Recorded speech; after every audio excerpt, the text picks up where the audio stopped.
Says you are live. You are live.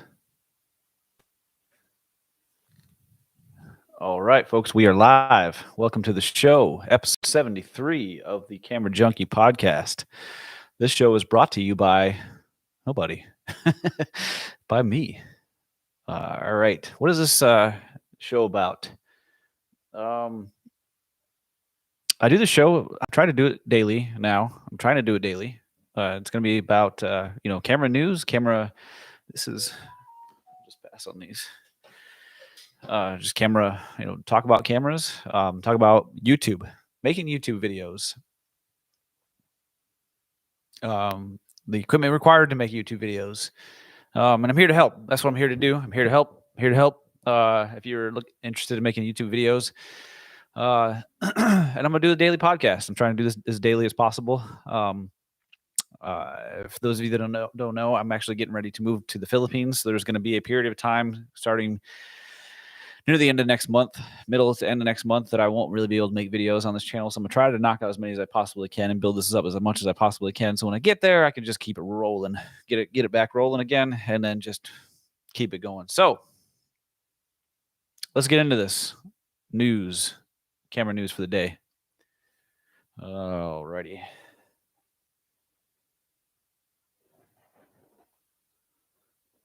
All right. So Panasonic is getting ready to announce a 35mm 1.8, and the images have been leaked of this camera. And here it is, or this lens. Sorry, this lens, here it is. Now, this is basically the exact same design as the earlier 50mm, the 85mm 1.8, and the most recent 24mm 1.8. And now they're going to be a 35mm 1.8. We actually just talked about this yesterday in the episode, talking about how Panasonic didn't have a 35mm lens yet, and now they're coming out with one. I think it's kind of about time. I thought this probably should have been one of the first lenses they came out with, because I think 35mm is kind of a right there in the middle fast prime lens, that kind of does a lot of different things. I mean, you could do portraits with this, albeit probably more like environmental type portraits. You could do wide angle shots. You could do some landscapes with this. It's wide enough for that. It's an all-purpose lens, I think. And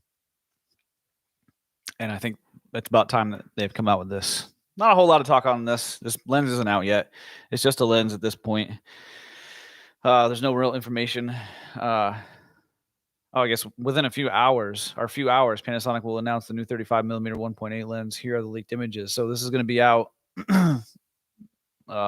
any today, tomorrow, somewhere in there. So that's information. That's pretty cool. And that is it. I recently just bought a DJI Ronin SC.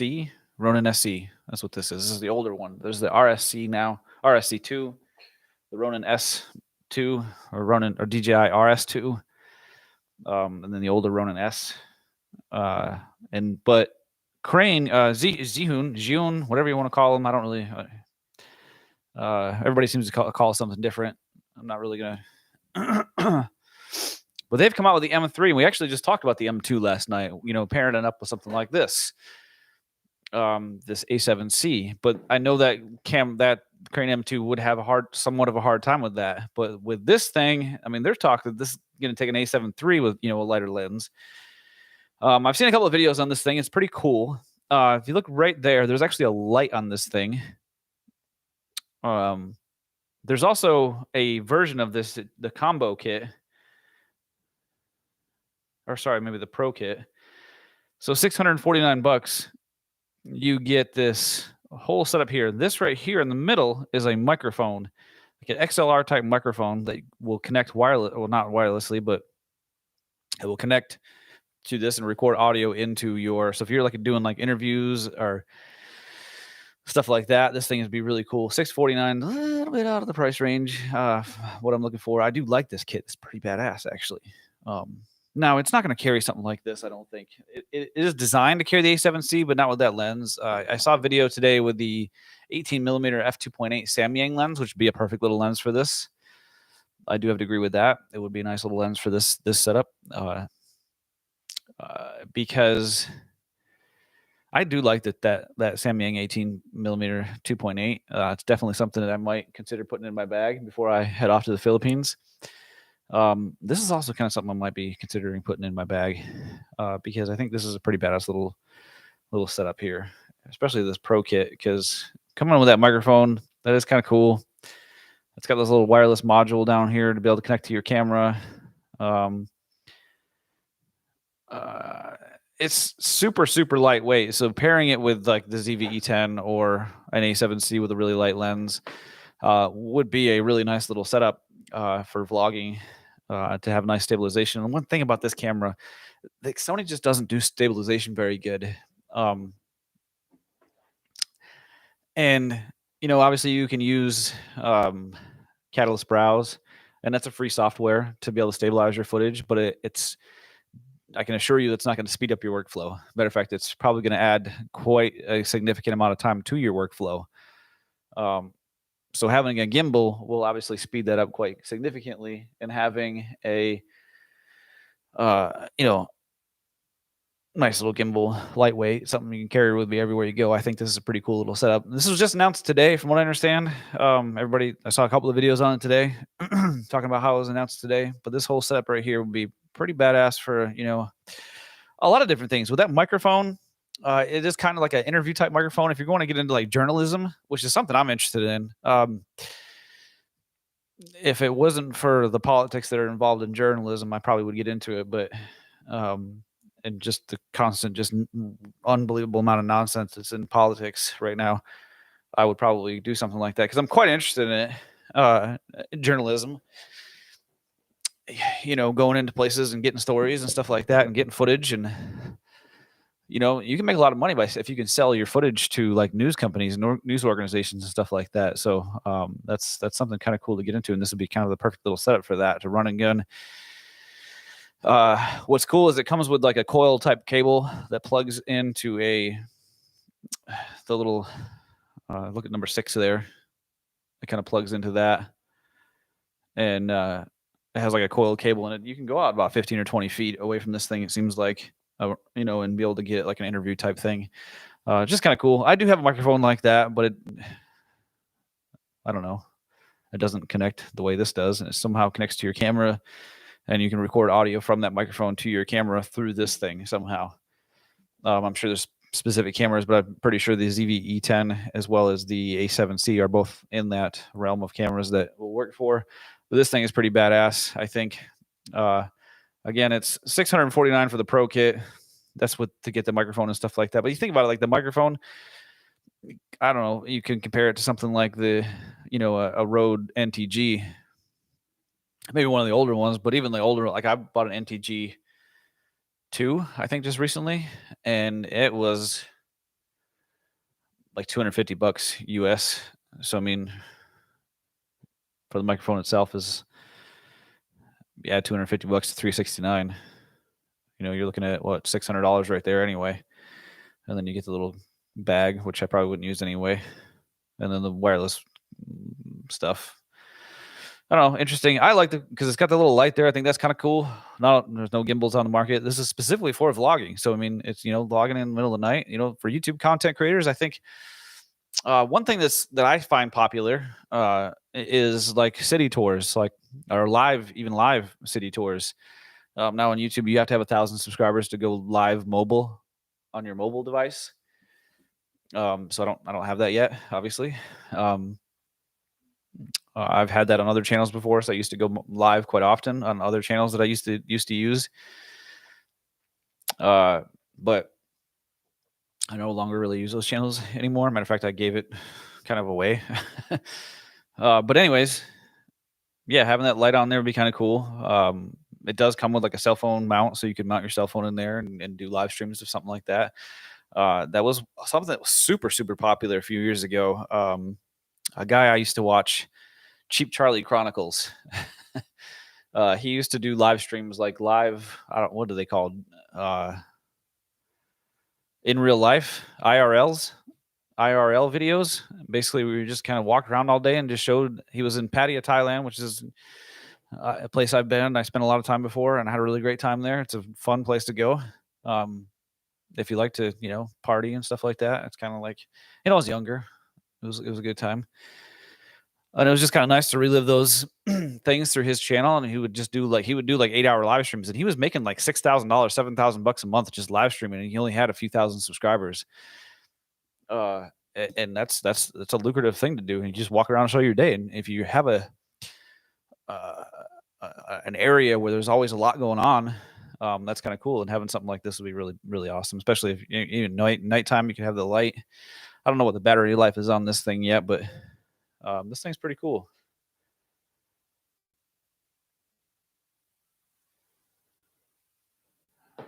All right.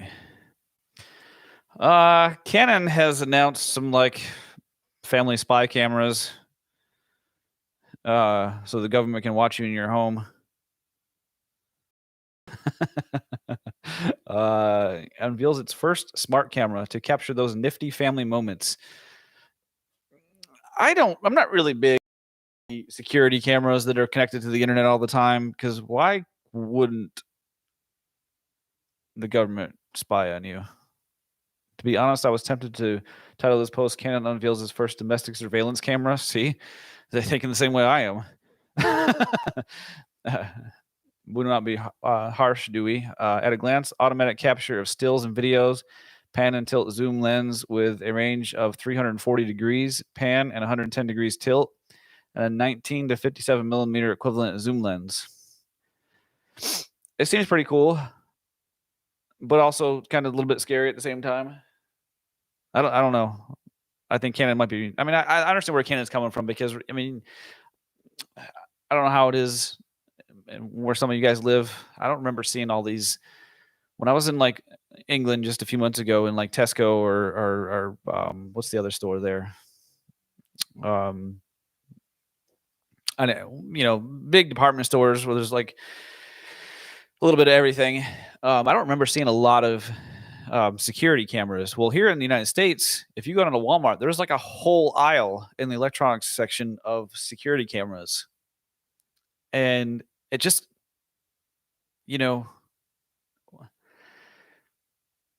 don't really understand why there's so many security cameras now, why that's become so popular. I have not lived in the United States in 7.5 years up until June.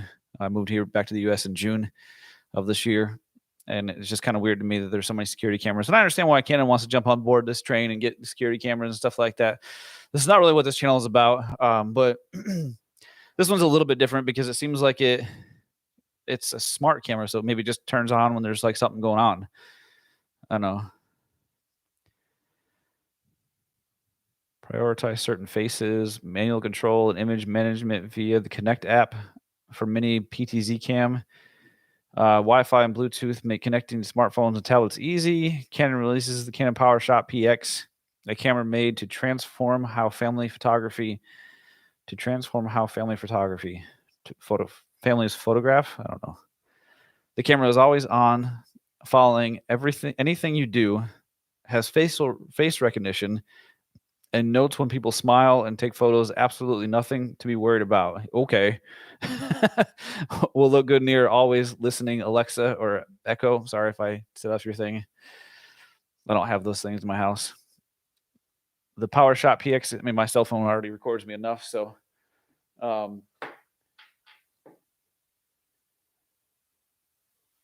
yeah, exactly. I mean, you can't do anything in this country, in the world anymore, without being on camera. And then you carry a phone around that's recording everything you say and do. And apparently, recently I had actually heard a story that somebody had found some files somewhere in like Amazon that it was recording conversations and storing these files. I don't know if it was on their computer or whatever it was. Or maybe she started working on at Amazon, something like that. And she found this like file, like her file basically, and it was recording conversations she'd had, her little Amazon Echo thing, or Amazon whatever Alexa deal. Weird time we're living in, folks. But Canon's coming out with something too, and I understand they want to get on that train. Have everybody buying. And when I went home back to my parents' house in New York, they have cameras all over the place. in their house, in the yard, and everybody like I know has them now. It's like the popular thing to do is have security cameras everywhere, and I'm like, well, there's some bad people out there, I suppose, but it's also kind of weird. Olympus has announced not Olympus, OM Digital has announced their first lens, a 20 millimeter f1.4. Run of the mill. I mean, it's a pro lens. I mean, they had to put something out, I suppose. Not a whole lot to say about this. It's a new lens. First OM system branded product overall. I'm not typically going to do this, but since this is the first OM digital product, obviously when there's cameras, but typically when there's lenses, I probably won't talk all that much about them. But there you go. We got a new $799 for a nice, fast, do-it-all kind of lens, like it's a 40 millimeter equivalent, so very close to a 35. So it's a lot of uses for this lens. I like it.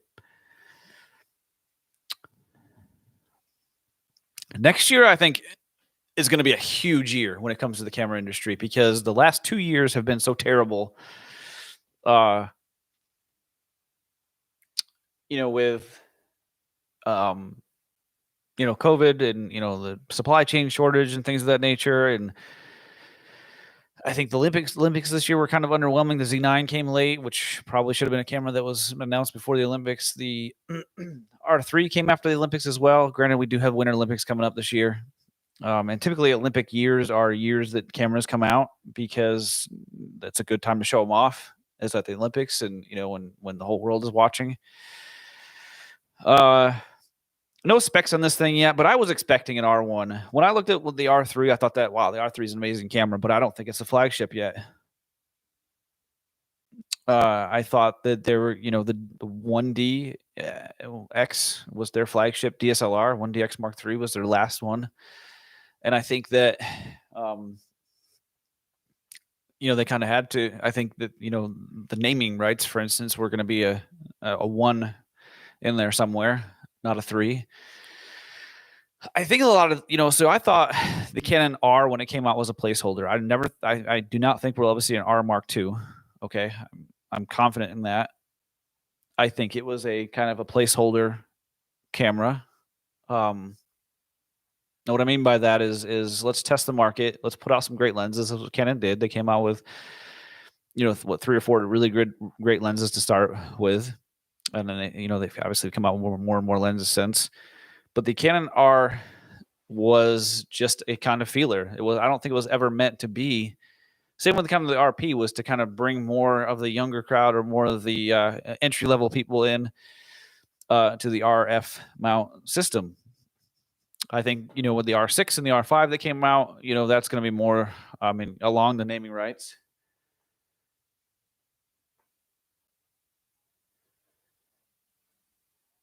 Yeah, you're right. Because it's going to be so hard. You still can't get the R3 right now. Like, that's a freaking badass camera. But I think next year is going to be a huge, huge year. But I think, Nikon came out a total different way. They had a totally different, they came out with some, the R6 and the R7 were always going to be in the lineup. There's probably going to be, R6 and R7, Mark 10 one day, maybe not, but they probably would rename it at some point. But, and then they came out with just kind of, regular lenses that people are going to use, the 24-70 f4, I think a 50 millimeter 1.8, where Canon came out with, that 24-105 f4. They came out with that 28-75, just f2 badass lens that looks like, you have to tow it around with a trailer because it's so huge. It's like a football. I mean, I wouldn't throw it. The thing's like $4,000 or something,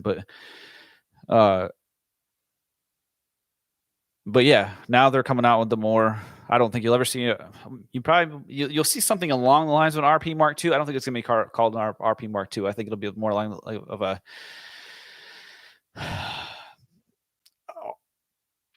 R8 or something like that, R9, something along those lines. But I do think they'll come out with another budget level, or maybe they'll call it RP Mark II. Maybe that'll be the new Rebel line of cameras. They won't call it Rebel anymore. Maybe it'll be a Rebel RP or something. I don't know.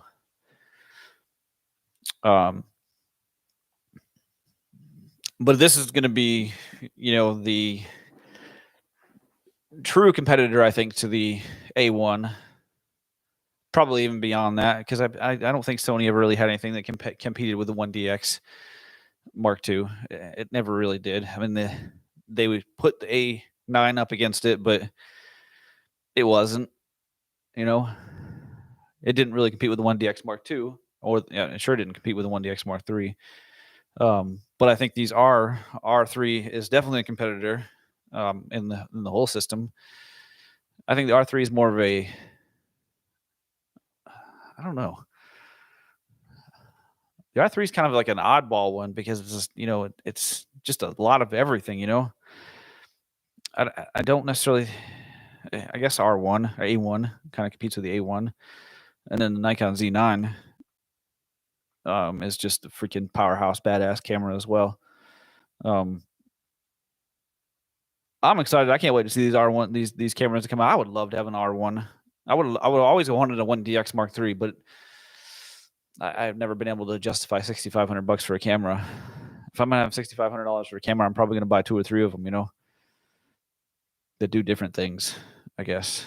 But pretty awesome. This is coming out. These are some wild rumors. 2022. This is what I mean about 2022. I think 2020 is going to be a big year. A9 Mark III. That one's a little far-fetched to me because they've been kind of putting those out more than every other the A9 series of cameras, and I don't really think the A9 Mark II was, crazy modern update than the A9 Mark I. I know it had some autofocus changes and stuff like that, but all in all, I think the spec, I don't think it was all that much better. New color science, stuff like that. It was really a firmware update. The A9 Mark III, I think, is going to have to compete with something along the lines of, maybe just below the A1. Maybe have 6K video or something. I think this is why the A7 Mark III had a 33 megapixel sensor in it, because that sensor will go into the A9 Mark III, and you'll get 8K video out of it. There you go, folks. You heard it here first. Remember this. A7R5. I think what you're going to see out of the A7R5 is probably the same 61 megapixel sensor, but more. It's going to have some probably beefed up photography features, maybe some faster burst mode shooting, better autofocus system, probably the new autofocus system, the latest of the autofocus systems, with the 750 something autofocus points, and just the faster and the phase and the animal eye detect and all that the good stuff. And I think you'll also see a boost in video features. I think you'll see 10-bit video, because I think that's the going rate. Pro cameras right now. I don't really care what. I don't think you'll see a fully articulating screen on this one. I do think you'll see. These are just my predictions, by the way. Wouldn't surprise me if there was. I wouldn't surprise me if it was a fully articulating screen, but I doubt there will be a fully articulating screen. An unknown model, a new unknown model. What I expect to see, here's what I'm thinking. There's supposed to be a new cinema camera now. I think it's supposed to be a really high-end E-mount cinema camera, right? But I wouldn't be surprised to see like an FX1. This is a total oddball thought of mine. Okay. But hear me out. An FX3 body. Sony's known for doing things like this, where they kind of come out with the same camera over and over again that look different, right? They have the FX3 and the A7S Mark III, which are spec for spec almost identical. I like these. You don't play like me. I don't know why my thing just did that. Spec for spec almost identical cameras. An FX1, I don't know, maybe it's 1 or 2. that is spec for spec identical to the A7 Mark IV, but in the FX3 body. Why? I don't know, but it wouldn't surprise me. I like these. I don't know why this keeps doing this. I don't know if y'all are hearing that, but I keep moving over to this thing because it keeps coming on. Maybe it's listening to me. Anyways, 2022 is going to be a crazy year. I do think 2022 will be a crazy year when it comes to cameras. I think you'll see a lot of new things out next year. As like we talked about a little bit yesterday at the end of the show, more and more people today are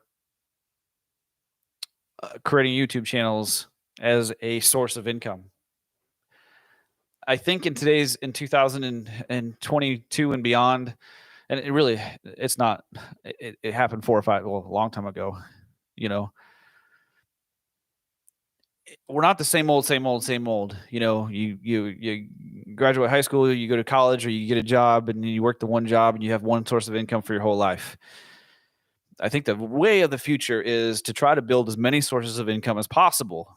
And I think that if you have an interest of some sort, a hobby or anything, you should be doing YouTube videos.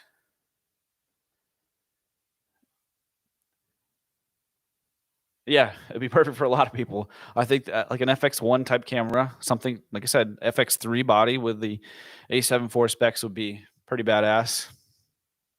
And again, I think the 33 megapixels sensor will be the A9 III's new sensor, so it can do 8K video.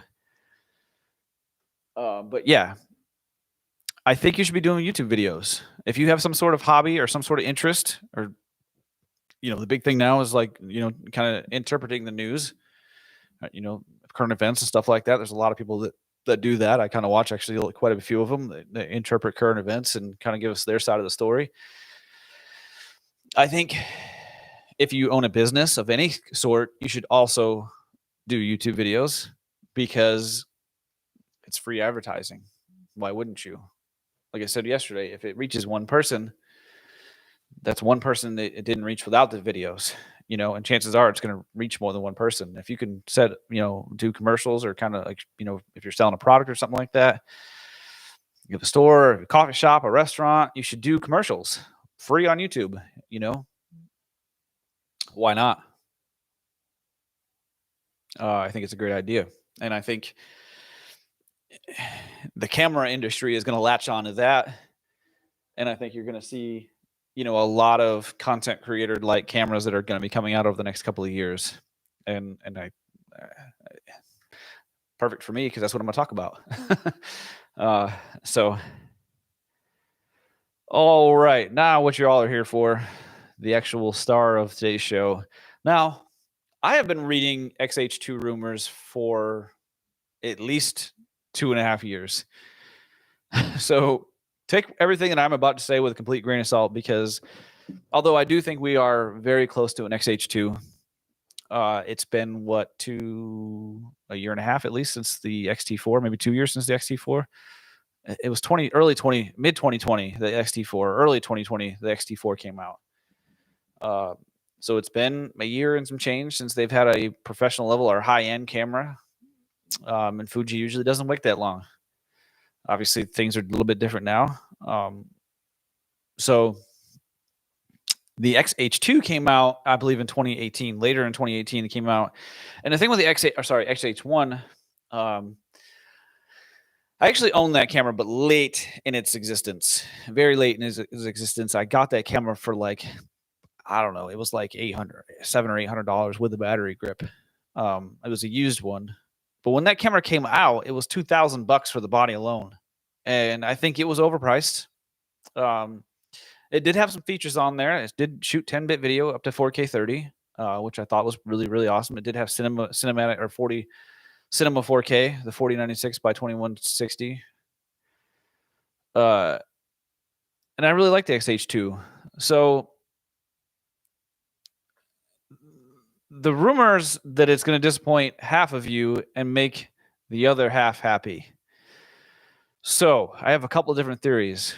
It says I'm about to write and publish an important Fuji X-H2 rumor. As a teaser, according to the poll results we have published here, about half of you are disappointed by that rumor, and I guess the other half would be happy.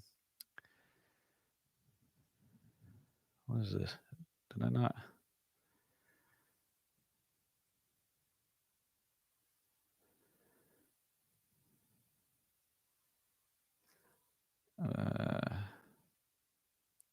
Stay tuned. The answer is coming soon, right after. And here's the. It's coming with 2 different sensors. Now, I have 2 different theories on this. So it says, recently I wrote an article where I said the Fujifilm should do it a bit like Sony and other different sensors in the same camera. However, I also said that I don't believe that it will happen. As a recent X Summit, Fujifilm has teased 1 new sensor coming, not 2. But, well, I was wrong. I trusted sources reaching out to us and told me that, yes, there will be indeed 2 Fujifilm X-H2 cameras coming, as a Fuji rumors already told. But the source added that the 2 Fuji X-H2 cameras will feature 2 different sensors. No more details given to me for now. So I guess the question now is, what does the different sensors mean? Fuji rumors already told you that there will be a 40 megapixel sensor in the Fuji X-H2. So at least one of them, if not both, will come with a 40 megapixel sensor. Maybe there will be 1 40 megapixel X-trans and 1 40 megapixel bare sensor. X-H2 with trans for better image quality and the bare sensor for more affordable X-H2 version.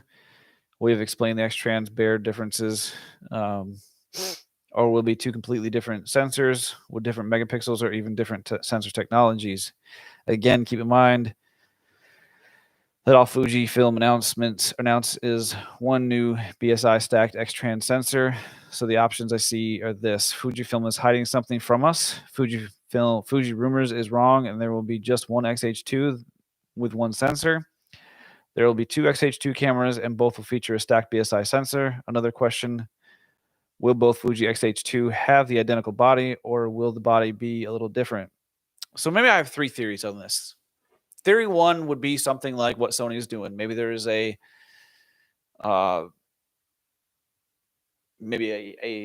megapixel sensor that's got the S model, if you will, video centric camera, and then a R model, if you will, a high megapixel count camera for photography.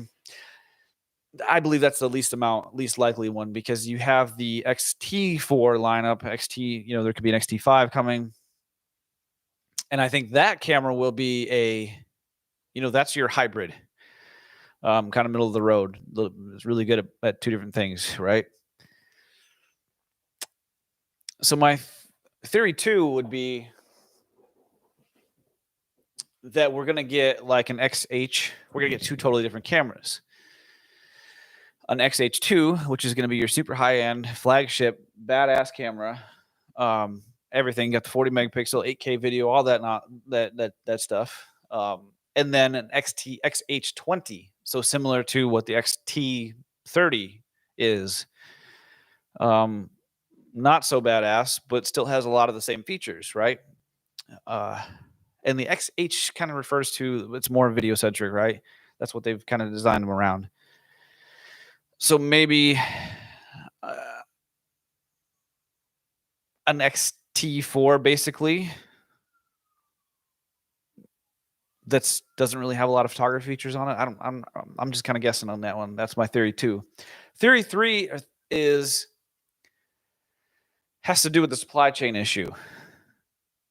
That maybe it's the same camera, same sensor, ideally, but with the whole chip shortage and all that nonsense, potentially regions around the world will get different cameras. Now, Panasonic has done that for years.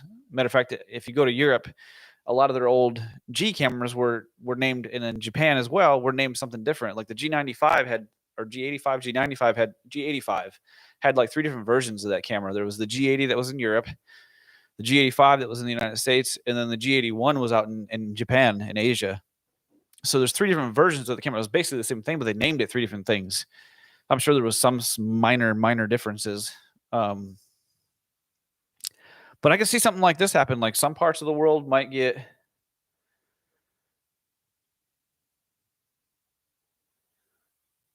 What lenses do I have for the S5? I have the Sigma 24-70 f2.8.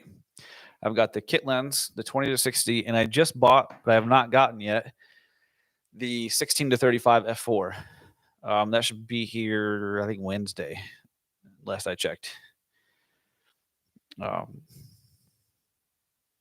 Yeah. I can't wait to get that 16-35 f4. That actually leads me to my next thing, and we'll kind of close out the show with that because my whole X-H2 thing that was my theory pretty much, right? The X-H, there could be 2 different ones based on the region. That's my theory 3, right? Maybe in the United States we get one. Maybe in the Europe and Asia we get a different one. Budget options. There's not really any budget options for the 20-60. I think if you're planning on buying a Panasonic S5, I would definitely get it with the kit lens to start, because I think this is a great kit lens. Like I've said in the past, that it's probably the best full frame kit lens in the business, starting out.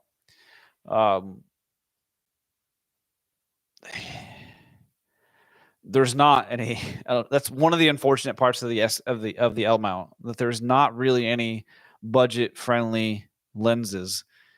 I think the cheapest one on the market is the 50mm 1.8. I think it's $450. Comparatively to the other 50mm 1.8 options on the market, and Canon's RF 50mm 1.8 is like a $200 lens. Sony's 50mm 1.8, that's from the 1930s. It's about the oldest lens they have in their system, but it's $250. And that thing, you can hear the autofocus from like 2 miles away.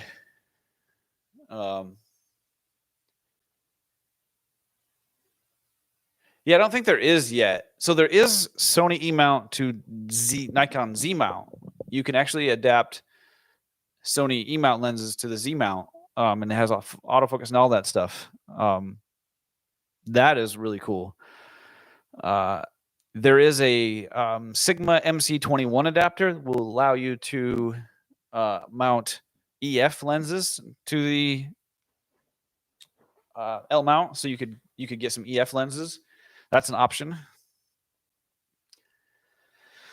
I don't particularly like adapting. So the Z mount to E mount is it's very thin. It's not a typical adapter. It's just a metal ring that goes in there. You can't even tell the difference. It almost fits flush.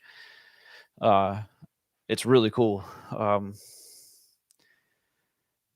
me see if I can't find it.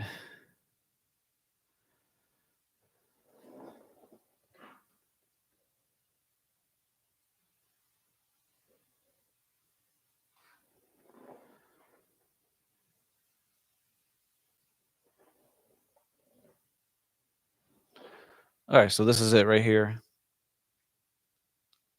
This would be really awesome if they did something like this. So this is a full autofocus, and you can take your Nikon Z cameras and connect Sony E-mount lenses. And that is really cool. If they could make something like this that would connect E-mount, and there's no reason why they couldn't. It just hasn't been done. And maybe they're working on it. But that would make the L mount just unbelievably better. If you could,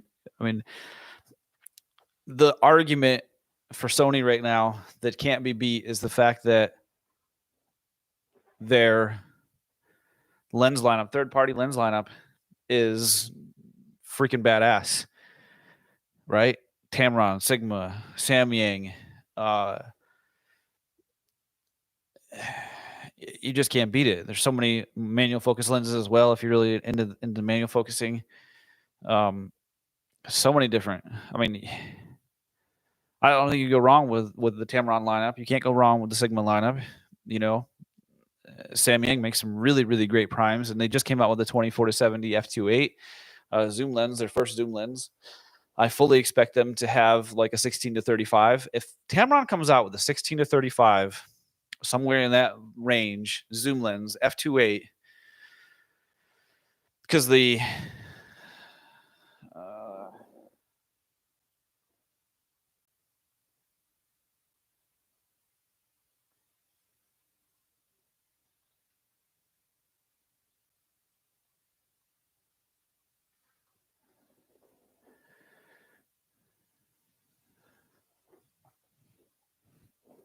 so here is this is the Rokinon version, but there's a Samyang version as well.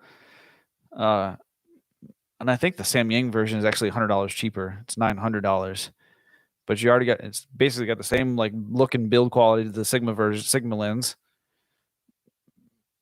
for a 24-70 f2.8 for under $1,000. Look at the Canon RF. If you want a 24-70 f2.8 right now, it's well over $2,000. The Sigma lens is only $1,100, and you can regularly get them used for. Yeah, the 17-28 is a freaking awesome lens, the Tamron. Sony just, I mean, that's the one thing that just makes Sony so much better right now is the third-party options. The third-party options just make that system far superior to everybody else. You're damn right. It's hard to leave Sony. The other companies just need to catch up or to sign on with some of these other companies and get, if I'm Panasonic, if I'm Canon and Nikon, I'm kicking down the doors at Tamron and saying, hey, please start making lenses for my systems, because we can't compete with Sony until you do.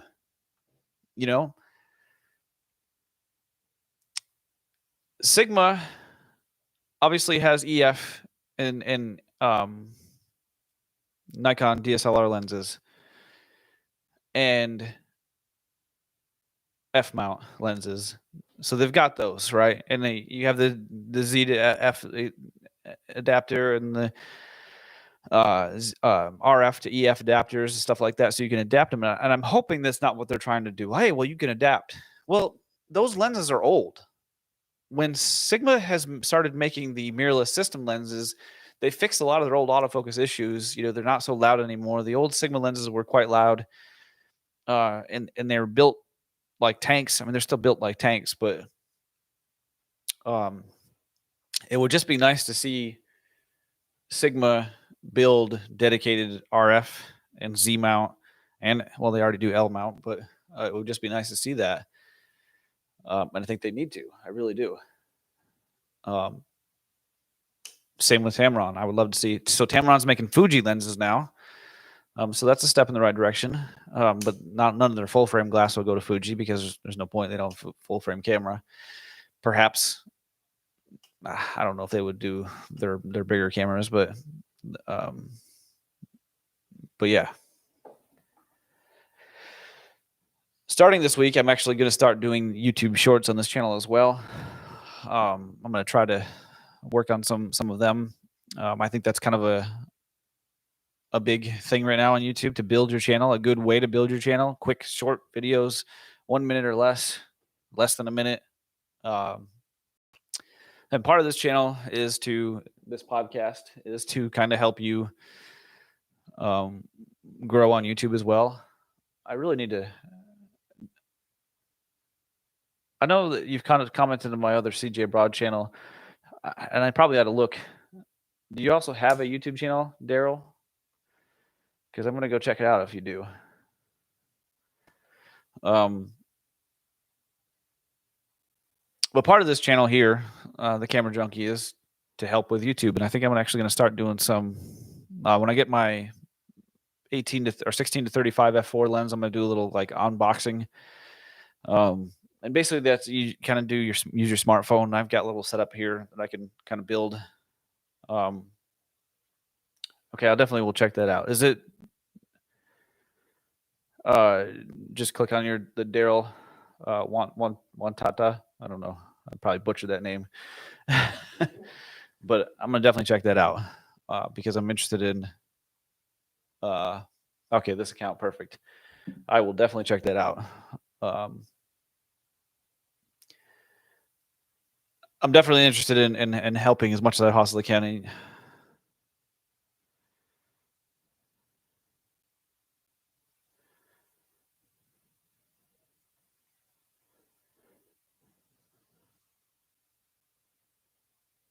R.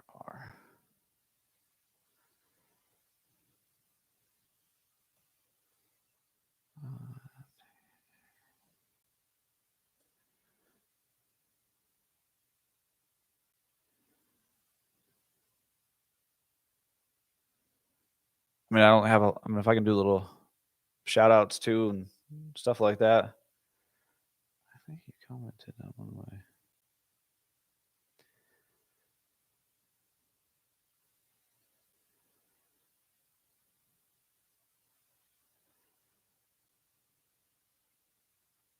Hold on just a second here. I'm trying to find something real quick.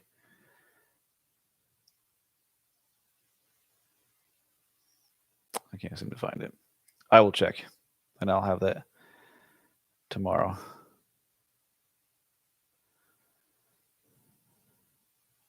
Yeah, I'll find it. But anyways, I will definitely look at your channel and check that out and subscribe from my CJ Abroad channel. And like I said, part of this channel is to help find the stuff to create videos, to talk about creating. Like I said before, one, if you've got a business, there's absolutely no excuse for you to not have a channel, a YouTube channel, in my opinion. There just isn't an excuse to not have one because it is free advertising. You're obviously capable of putting yourself out there to start a business. I mean, it takes a lot of courage really to start a business. So you're obviously capable of putting yourself out there. And making a YouTube video, making a YouTube channel is also putting yourself out there. I'll tell you right now, I had a camera channel years ago that was just called the Camera Talk or Camera Talk. I think I got up to like 500 or 600 subscribers on there, but it took me like 3 years to get there. And I'll tell you what, when I first started that channel, I was just starting to get into cameras. I was maybe a couple of years into photography and videography and stuff like that. So I didn't know nearly as much as I do now. And I talked about when the EM1X came out, the Olympus EM1X came out. I talked about that camera, and I kind of I did a video on it. I kind of was like, whatever. And man, I'll tell you what, I got called every name in the book.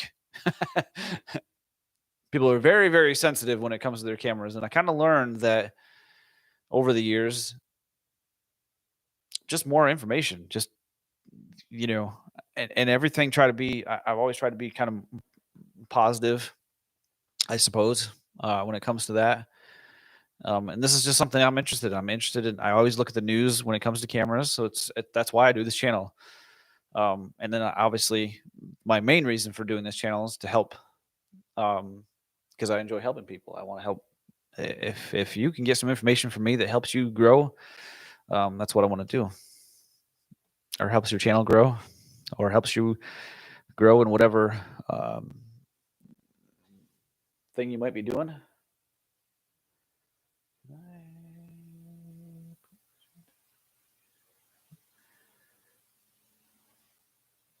Oh, I might just do that. I want to get bigger.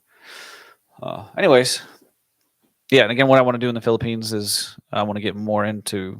I want to find and film other people's vlogs, other people's YouTube videos.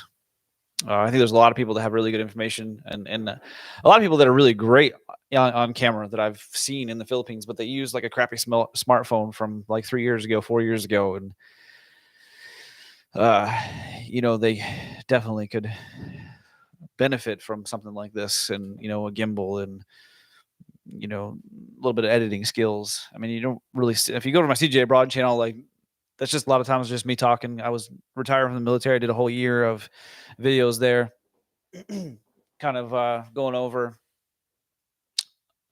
the process to retire from the Air Force. And since I've been out, I've been kind of just doing like, traveling and stuff like that and showing the places I get to go. One of the reasons I do YouTube on the CJ Abroad channel is because I want to be able to document. I've had the opportunity to live in a lot of different countries, to visit a lot of different countries. You know, I've been to 34 countries through the Air Force, through traveling on my own from overseas. I spent 14 years of my career overseas. I loved being overseas. As a matter of fact, I loved it so much that I'm actually moving to the Philippines, like permanently. That's where I'm going to live. I'm going to finish up here in a few weeks, and I'm moving to the Philippines. I love living in other countries. I love immersing myself into different cultures. I love learning new people, meeting new people from other parts of the world. And one of the things that attracted me so much to the Philippines was, one, the weather. I mean, it's warm 365 days out of the year. Yeah, they get typhoons and stuff like that, but that's fine. And then the people there are just so, I mean, whether they're faking it or not, they're still friendly. That's one of the things I always said about England. Like, I loved England. British people are so like polite and friendly, and they may be just bullshitting me, but sometimes I thought that they were just like, it's just easier to be polite and get you out of my way than it is to really tell you how I feel. But passive aggressive, I guess, in some ways. But I'll tell you what, I felt better in England than I do here in the United States. I felt more at home in England, and I'm not British, than I did in the than I do in the United States.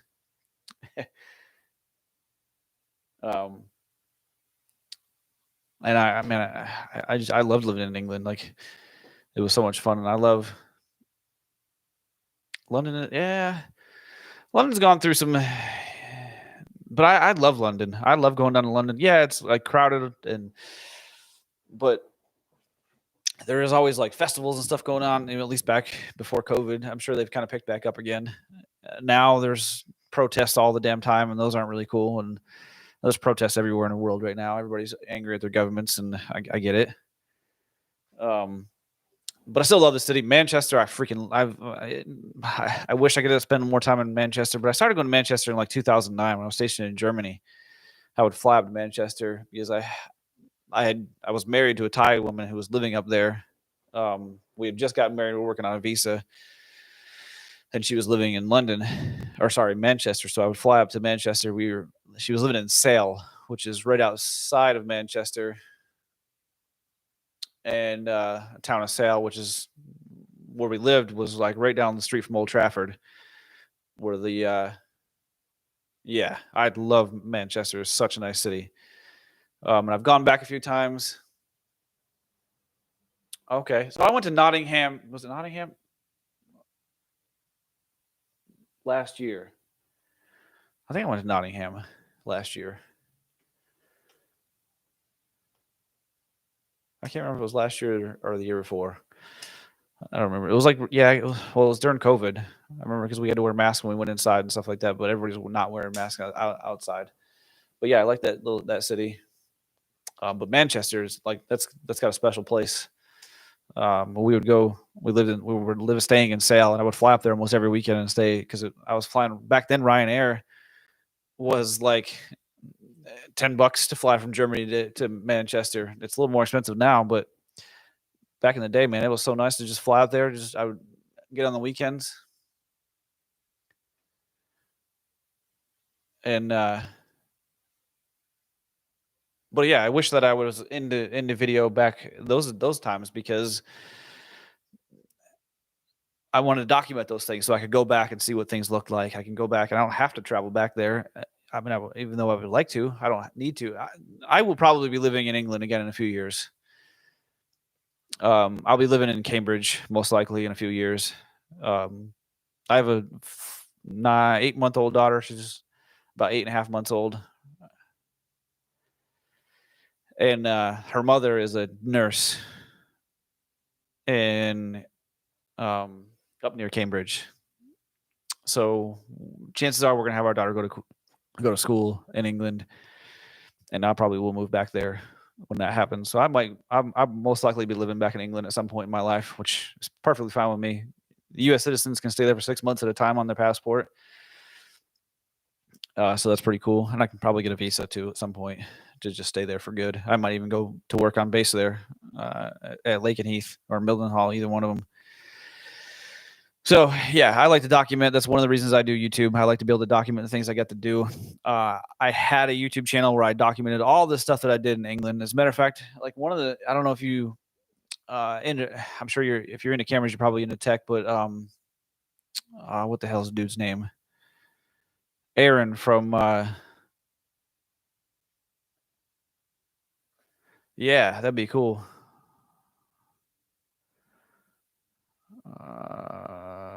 What was it?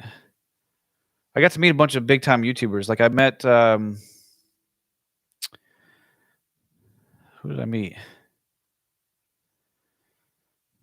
I actually got invited to some really cool events where I got to meet some, like Alex from Tech Flow.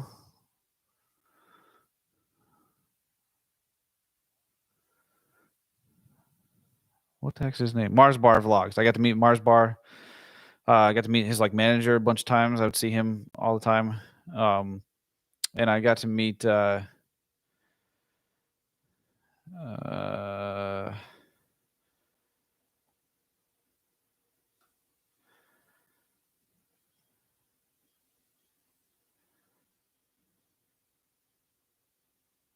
missing. This guy's got like 8 million subscribers and he does smartphone reviews and stuff.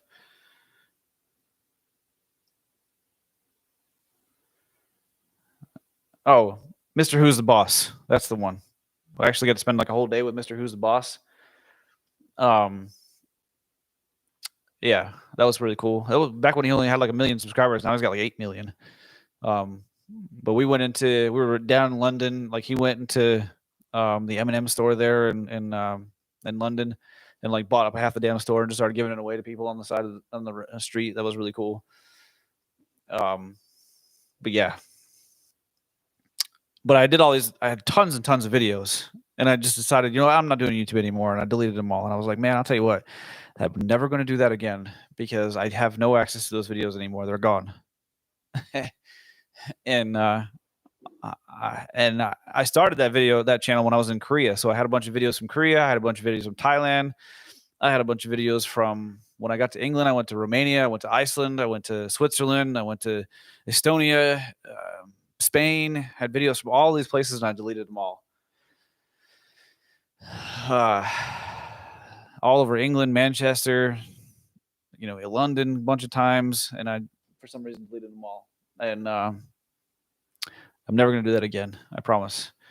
But yeah, YouTube is so much fun to do. I love editing. I love doing all this stuff, and if I can help some people again, that's what I'm here for. But anyways, that's about it for tonight. I hope you guys enjoyed this video. About an hour in. I'll do a short tomorrow. I may do the podcast again tomorrow. I'm going to try to do the podcast as well tomorrow. Sorry, I will do a podcast tomorrow. I'll do the short sometime later in the week because I think I'm going to do the unboxing kind of video. Yeah. Anyways, that's about it for today's video. Hope you guys enjoyed this. Thank y'all for watching, and we'll see you guys tomorrow night. Later.